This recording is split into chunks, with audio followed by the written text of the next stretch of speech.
Congressman, great to see you again. Thank you. Any response to Nancy Pelosi accusing the CIA of lying to her yesterday?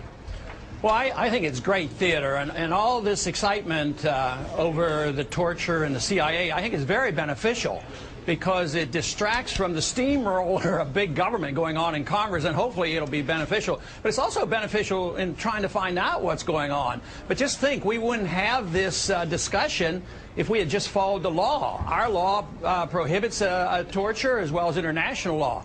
But the fact that this discussion is here and who said what is good, I have no idea who's telling the truth, but I know it's very good for the country to get to the bottom of it. But unfortunately, sir, now the story is really about Nancy Pelosi and the Speaker of the House and what she knew when, instead of, quite frankly, perhaps the discussion and the exploration of what we need to be doing as a country, whether it be following the law pertaining to torture or changing the rules. Yes, I know there are some shortcomings, but overall I think it's a benefit because she might slow up on nationalizing health care and further nationalizing education. Maybe things will slow up because we are quickly socializing the country and spending ourselves into oblivion and bailing out all of Wall Street, so maybe that'll be a distraction from that. But you're right, maybe this will not lead to getting to the bottom of it because the administration's not all that interested in prosecuting the people who broke the law. You know, Ron, I'm writing a book, have written a book talking about the future of the conservative movement, and I tried to go back to figure out when the big mess began that led to this collapse. And there were a few people, Peter Walton at AEI, and even the New York Times article that was written in 1999 warning about Freddie and Fannie. A lot of warnings out there. Alan Greenspan also issued warnings.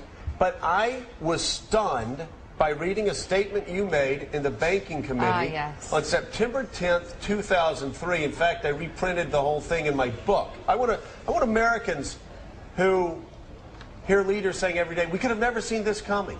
This was a shock. How did this happen? I want to read what you said 5 years before the collapse. The special privileges granted to Fannie and Freddie have distorted the housing market by allowing them to attract capital that they could not attract under pure market conditions.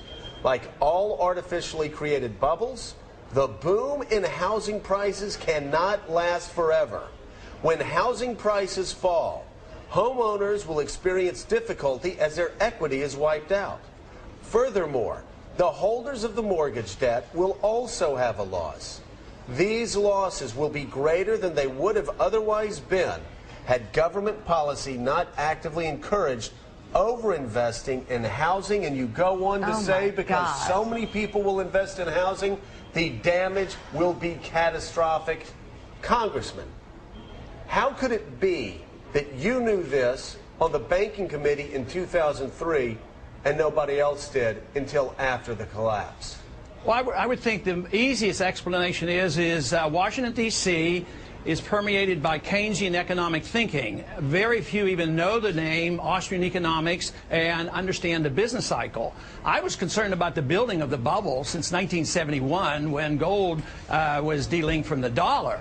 So since that time, the bubble has been gradually being inflated, but it got out of hand in the 1990s as well as after 2000. Bernanke taking interest rates down to 1%. To me, the biggest surprise was, although I was very concerned in 2003, I was concerned before that, I'm surprised it lasted to 2007. That's when the bubble really burst. But it was amazing how long it lasts. And to me, the more amazing thing right now is not only has the financial system collapsed, which is very, very bad and very dangerous, I believe that what we're moving toward now is the collapse of the dollar. And the collapse of a dollar, because it's the international reserve currency, I think is going to be much worse than what we have already witnessed. Can you all believe this prediction in 2003? Prophetic. Absolutely Talking prophetic. to everybody on the Banking Committee, telling them, hey, we're in trouble. Let's not go this direction. Right. Or we're going to be in trouble. And then, you know, Ron, somebody that probably didn't vote for you, Columbia economist Jeffrey Sachs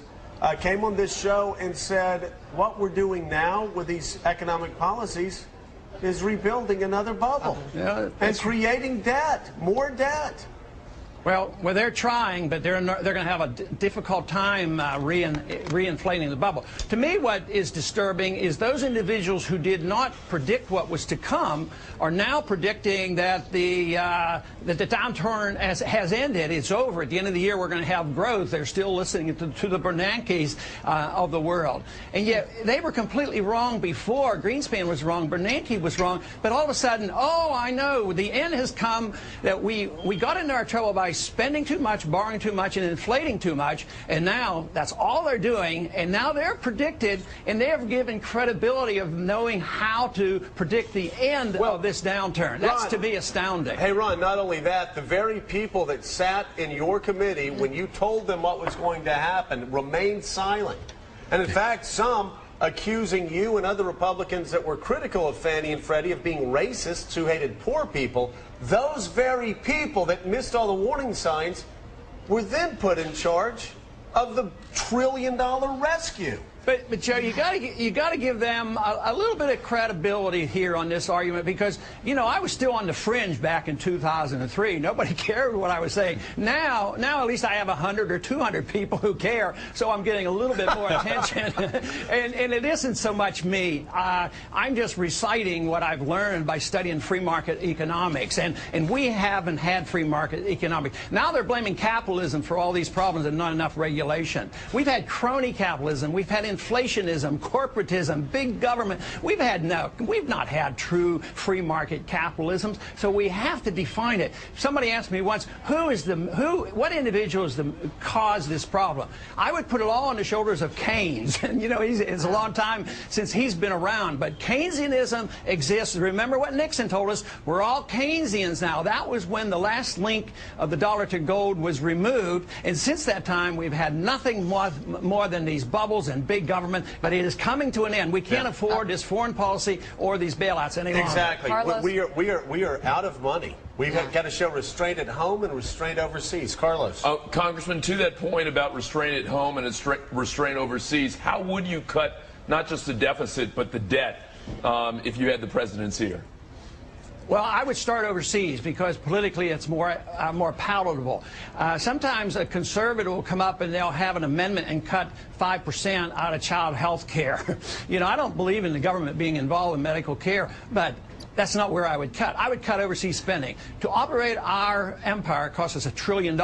So I'd bring our troops home. I wouldn't be. We had this supplemental yesterday. The president asked for $84,000. What did the 84 billion? 84 billion. What did the Democrats do? They raised it by 14%, another 12 billion. The Republicans had one chance to cut.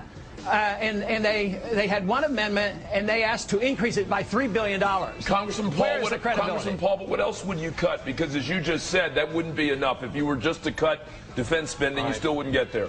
How about getting rid of the Department of Education and Department of Agriculture? Just go down the list. Get rid of it. Cut the budget in half. But everything that's not constitutional, that's a good place to start. And there's not much that we do that is. Congressman, thanks so much for being with us. Thank you. Great talk.